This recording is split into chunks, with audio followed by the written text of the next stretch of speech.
ಮಂಗಳೂರಿನ ಕದ್ರಿ ಬಾರೆಬೈಲ್ನಲ್ಲಿ ನಡೆದ ವಾರ್ಷಿಕ ದೈವದ ನೇಮದಲ್ಲಿ ರಿಷಬ್ ದಂಪತಿ ಭಾಗವಹಿಸಿದ್ದು, ಈ ವೇಳೆ ತನಗೆ ಉಂಟಾಗಿರುವ ಸವಾಲು ಸಂಕಷ್ಟಗಳ ಬಗ್ಗೆ ದೈವದ ಬಳಿ ಹೇಳಿಕೊಂಡಿದ್ದಾರೆ.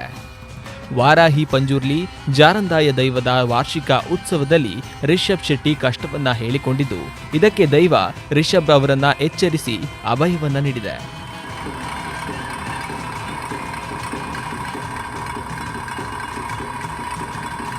ಜಗತ್ತಿನೆಲ್ಲೆಡೆ ನಿನಗೆ ಶತ್ರುಗಳಿದ್ದಾರೆ.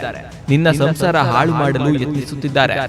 ನಿನ್ನ ಕಾರ್ಯ ಫಲ ನೀಡದಂತೆ ಹಾಳು ಮಾಡಲು ಭಾರಿ ಸಂಚು ನಡೆದಿದೆ. ಈಗ ಗಂಡಾಂತರ ಬಂದಿದೆ ಎಂದು ಬಂದಿದ್ದೀಯಾ. ನೀನು ನಂಬಿದ ದೈವ ಕೈಬಿಡಲ್ಲ ಎಂದು ಅಭಯ ನೀಡಿದೆ.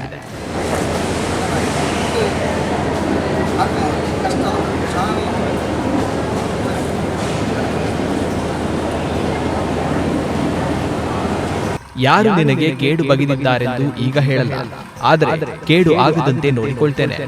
ನನಗೆ ಸೇವೆ ನೀಡುವ ಹರಕೆ ಹೇಳಿಕೊ. 5 ತಿಂಗಳ ಗಡುವಿನಲ್ಲಿ ಒಳ್ಳೆಯದು ಮಾಡುತ್ತೇನೆ ಎಂದು ಅಭಯ ನೀಡಿದೆ.